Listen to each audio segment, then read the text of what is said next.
네, 앞에서 작성했던 그 코드들을 직접 다 입력해서 실행해 보셨나요? 코드를 한번 보면은, 예, 이 내용이죠? 여기서 보면은, 키를 제가 이제 입력하는 걸로 했네요. 우리 원래 앞에서 작성했던 거에서는 우리 키 입력하는 거 없었고, 상수값으로 그냥 그대로 썼죠? 그다음 반지름 입력하고 계산을 했어요. 우리가 계산할 때 원의 면적에서 2파이r 해서 파이 값을 3.14라고 썼었잖아요. 예, 이렇게 써줘도 되고요. 근데 3.14라고 하는 파이 값은 이게 변하는 상수값이 아니잖아요. 고정된 상수값이죠. 우리 수식 계산에서. 그래서 이런 경우에는 상수값을 직접 써주는 것보다는 그냥 그거의 원래 의미를 이름으로 하는 기호상수로 파이를 이렇게 정의를 해놓는 거예요. 이렇게 샵 디파인 해가지고 요 파일 안에서 파이라는 애를 만나면 3.14로 이제 대치시켜주는 역할을 하는 거죠. 그래서 수식에서 가독성 있게끔 이렇게 파이라고 표시를 해주면 좀 더 코드가 매끄러질 수 있고요. 또 누가 아나요? 뭐 파이 값이 만약에 바뀌었다. 그럴 줄은 없겠지만 그랬을 때는 요 위에 선언한 부분에서만 수정을 해주면 프로젝트 전체에서 그대로 프로그램 코드를 수정하지 않고 사용할 수 있으니까 이럴 때 기호상수 사용하시는 게 적절할 것입니다. 한번 그렇게 바꿔보시고요.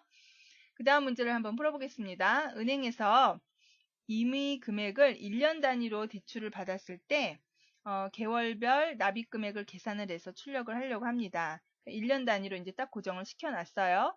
그래서 연이율은 2.5%로 했습니다. 2.5%. 그리고 이제 매월 납입 금액은 원금하고 이자의 합으로 매월 납입 금액을 결정을 하고요. 그리고 원금은 대출 금액을 이제 12로 나눈 그 목으로 하기로 했습니다. 그래서 대출 금액과 납입 금액을 원 단위로 처리를 하려고 합니다. 그랬을 때 이제 프로그램을 우리가 작성을 해보면 우리가 다루는 데이터가 뭔지 알아야겠죠? 예, 다루는 데이터를 보면은 대출 금액 원 단위로 이제 딱 처리를 해준다라고 했으니까 예, 정수형으로 표시를 해줬고요. 연 이율이 이거 제가 잘못 썼네요. 앞에서 2.5%로 했죠? 예, 2.5%이므로 이는 계산할 때 0.025가 되겠죠? 예, 제가 아까 25인 줄 알고 잠깐 수정을 했어요. 0.025가 2.5%죠? 그러니까 얘는 소수점 이하 자릿수가 있으니까 플로트나 더블 해야겠죠? 예, 그래서 배정도형으로 하겠습니다.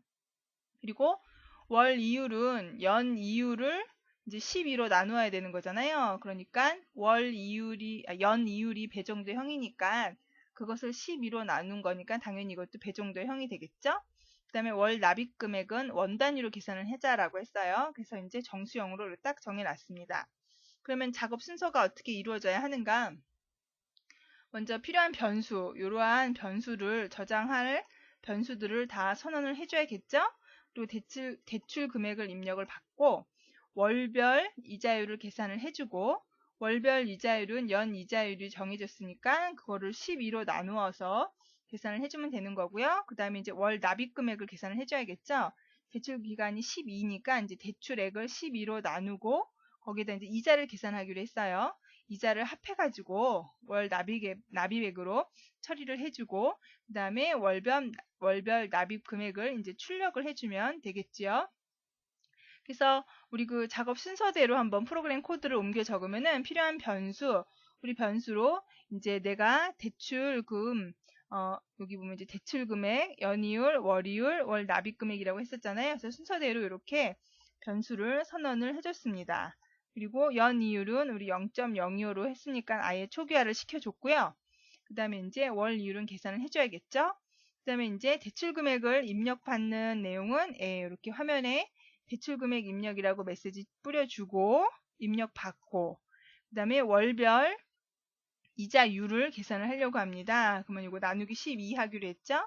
그럼 월 납입금액은 어떻게 되느냐? 우리 입력받은 대출금액을 12로 나눠서 이자를 더해줘야겠죠? 그래서 이자가 월 납입금액이 우리 원 단위로 표시해 주기로 했어요. 그래서 대출 금액에다가 곱하기 그 월별 이자율을 계산을 한 거에서 원 단위로 잘라가지고 그 금액을 이렇게 플러스를 시켜줬습니다.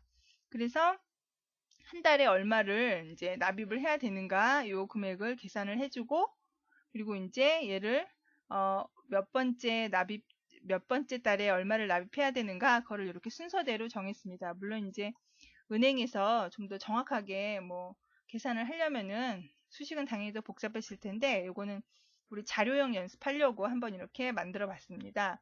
그래서 원래 좀 더 정확하게 하려면은 맨 마지막 달은 그 대출 금액에다가 전체 이자를 더한 금액에서 납입한 금액을 빼서 그 나머지를 이제 그 월별 맨 마지막 12번째 달에 월별 납입 금액이 되겠죠.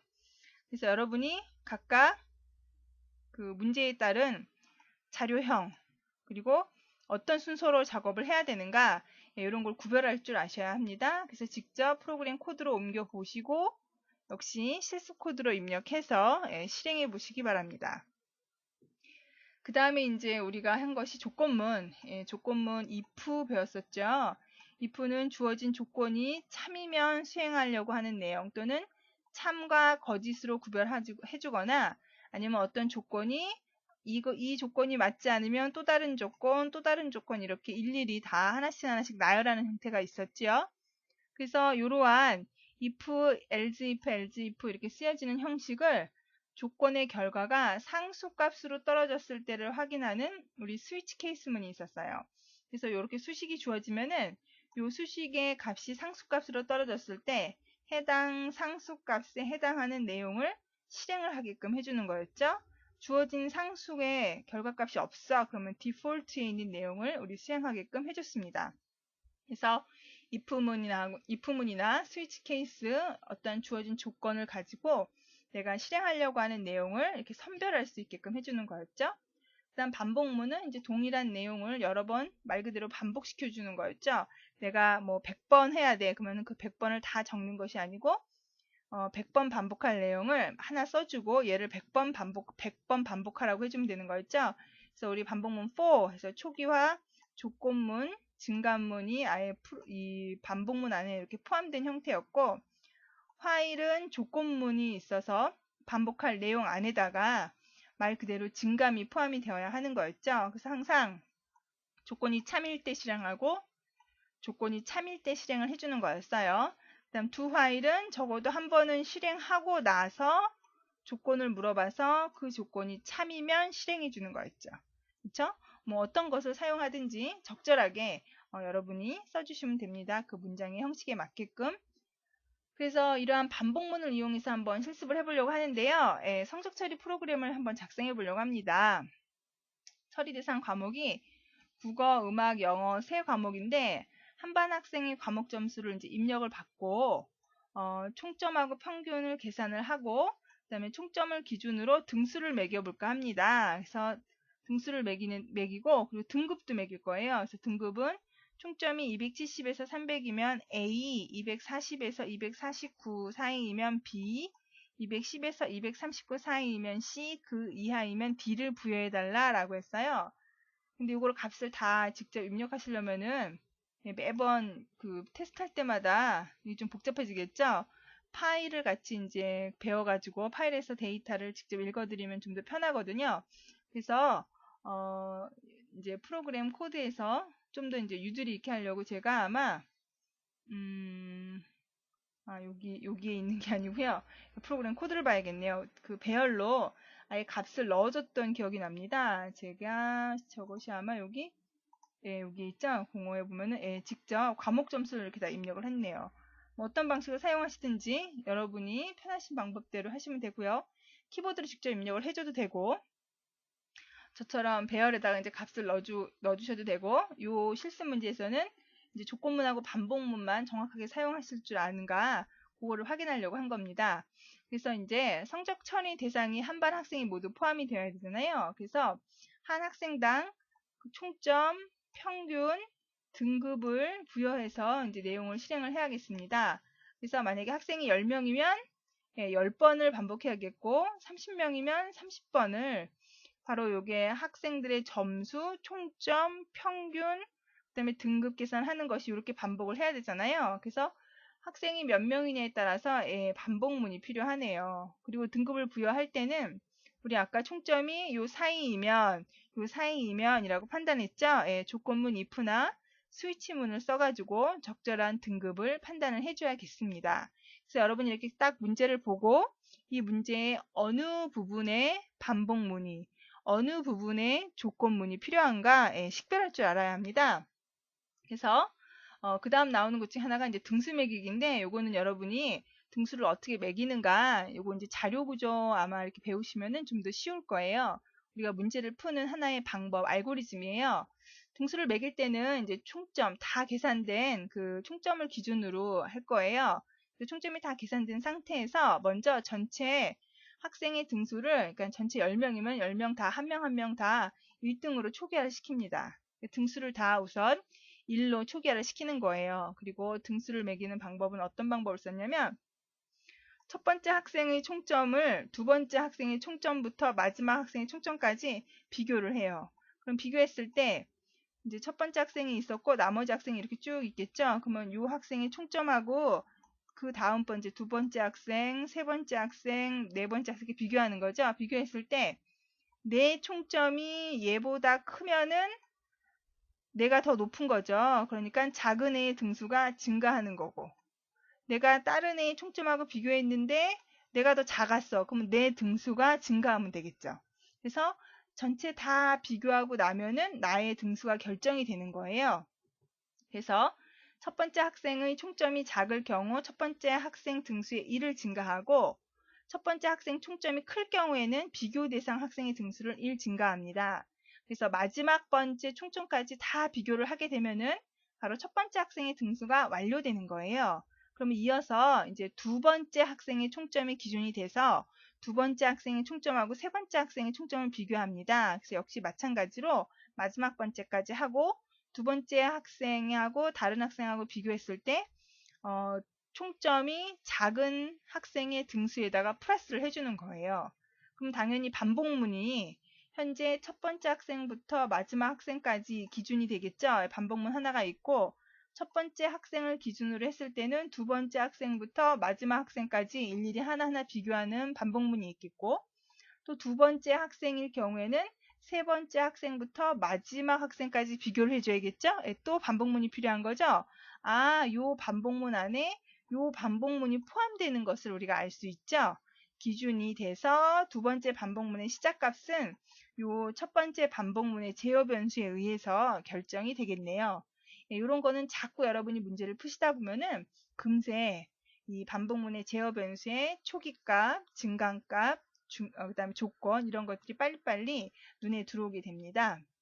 그래서 말 그대로 이제 우리가 이렇게 첫 번째, 두 번째, 세 번째, 네 번째 이런 식으로 이제 반복문의 그 기준이 되는, 그래서 첫 번째 반복문을 얘기를 해주는 거예요. 첫 번째서부터 만약에 이거는 전체 학생 수가 총 4명이라고 한 경우에, 4명이라고 한 경우에는 세 번째 학생 수에서 비교하게 되면은 네 번째 학생의 총점을 비교하기 때문에 세 번째하고 네 번째 학생의 등수가 같이 동시에 결정이 되거든요. 그래서 학생이 총 4명이다 라고 할 때는 첫 번째서부터 세 번째까지 반복하면 되겠다라는 거고, 10명이면은 첫 번째 학생부터 9번째 학생까지 반복을 해주면 된다라는 거죠.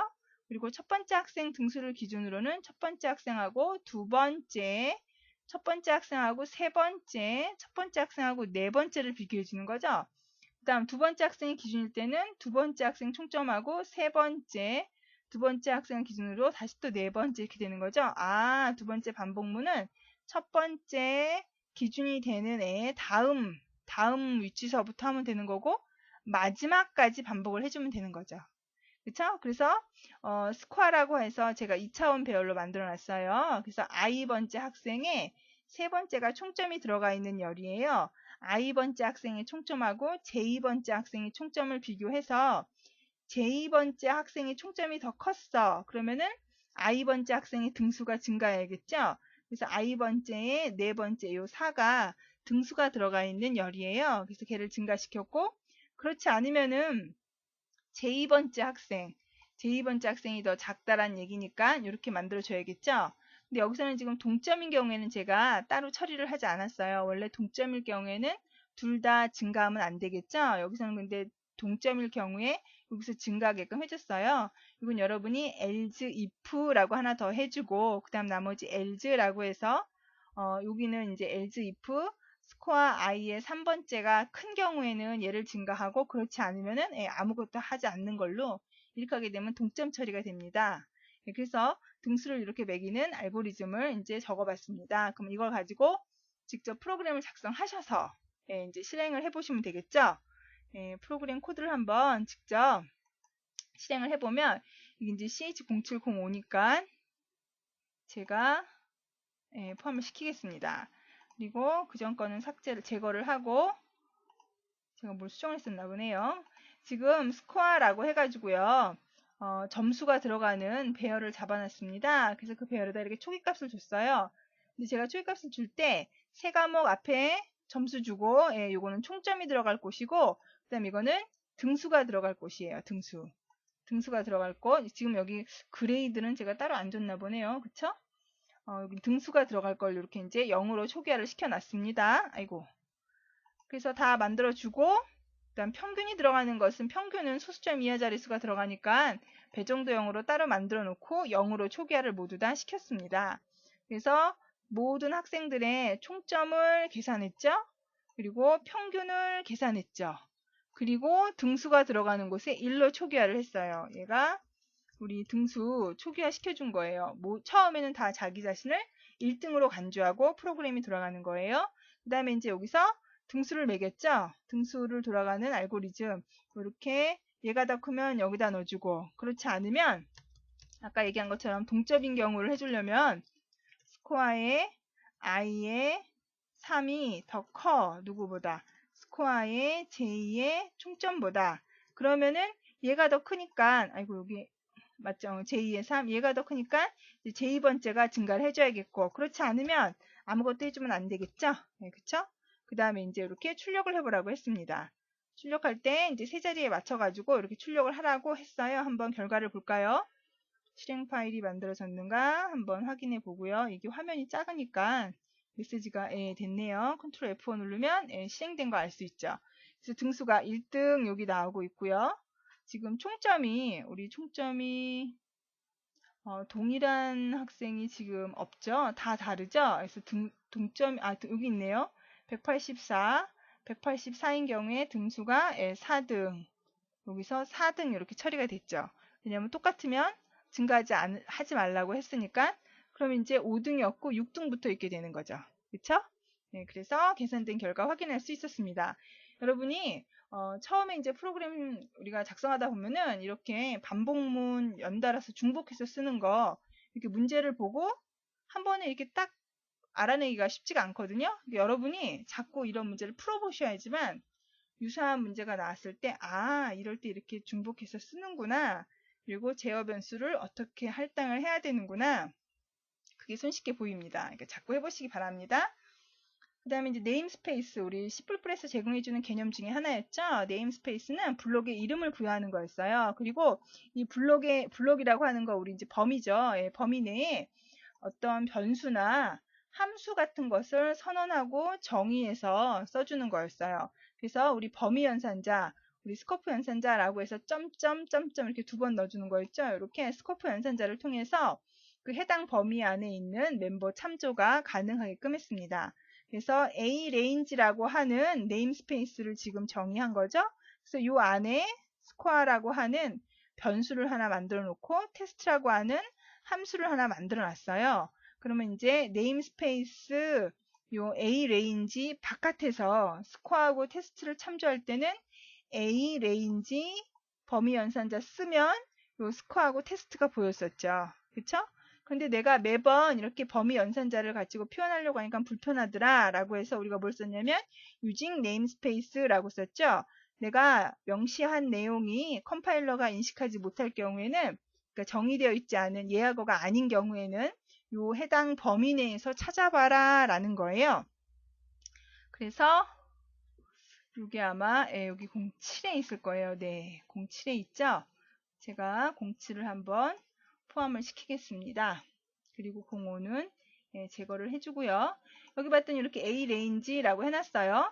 지금 유징을 하지 않은 상태에서 여기 스코어의 값을 99라고 줬습니다. 이 스코어는 지금 메인 함수에서 선언한 그 스코어 변수죠. 그런데 A 레인지에도 스코어가 있네요. 그냥 스코어를 출력하면은 당연히 메인 함수의 스코어가 출력이 되는 거죠. 그럼 내가 A 레인지에 있는 스코어를 출력하고 싶어. 그럼 이렇게 A 레인지 범위 연산자 써주고 스코어 써줘야겠죠. 내가 여기서 범위 연산자 콜론 하면은 목록으로 나왔었죠. 그래서 나는 스코어라는 애를 출력하겠다라는 거죠. 그리고 역시 A 레인지에 있는 요 멤버 함수 테스트라고 하는 애를 여기서 이제 호출을 해준 거죠. 그래서 그거의 결과값을 여기 스코어에다가 저장을 해줬어요. 그래서 우리가 지금 cout endline 경우에도 우리 스탠다드라고 하는 범위 안에 정의되어 있는 그 멤버이기 때문에 이렇게 표시를 해줬죠. 그렇죠? 그래서 컨트롤 F7 하게 되면은 에러 메시지 없이 제대로 다 컴파일 되는 것을 확인할 수가 있습니다. 다시 한번 눌러볼까요? 컨트롤 F7. 코드가 이제 나오고 있네요. 그래서 제대로 만들어지는 것을 확인을 할 수가 있습니다. 그러면 내가 여기서 여기다 쓰면 안 되겠죠. A 레인지가 정의되어 있는 다음에 using name space A 레인지라는 애를 쓰겠다라고 했어요. 그러면은 A 레인지에 스쿼도 있고 메인에 스쿼도 있죠. 이건 별로 좋은 예가 아니에요. 이건 한번 보여드리려고 제가 한 거예요. 그럼 내가 여기서 이걸 쓰지 않았어. 그럼 이 스쿼는 누구 스쿼가 될까? 그건 당연히 메인 함수의 스쿼가 되겠죠. 우선순위가 메인이 먼저이고 그 다음이 A 레인지가 되는 거거든요. 그래서 한번 컴파일을 해서 실행을 해보면은 결과값을 알 수 있습니다. 처음에 99 나오고 그 다음도 99가 나오죠. 똑같은 이름이기 때문에 현재 범위에 있는 내용의 우선순위가 높습니다. 내가 이름을 다르게 하지 않는 이상. 그래서 다시 그대로 해보고 한번 실행을 해보면 A 레인지에 있는 스코어가 참조돼서 출력되는 것을 확인할 수가 있죠. 범위 네임스페이스 우리 범위 지정의 이름을 이렇게 써주는 거, 그 다음에 유징을 써서 간단하게 쓰는 방법들 이런 거 기억해 두시기 바랍니다. 그 다음에 이제 고급 변수 사용 이거는 다음에 이어서 하겠습니다. 수고하셨습니다. 감사합니다.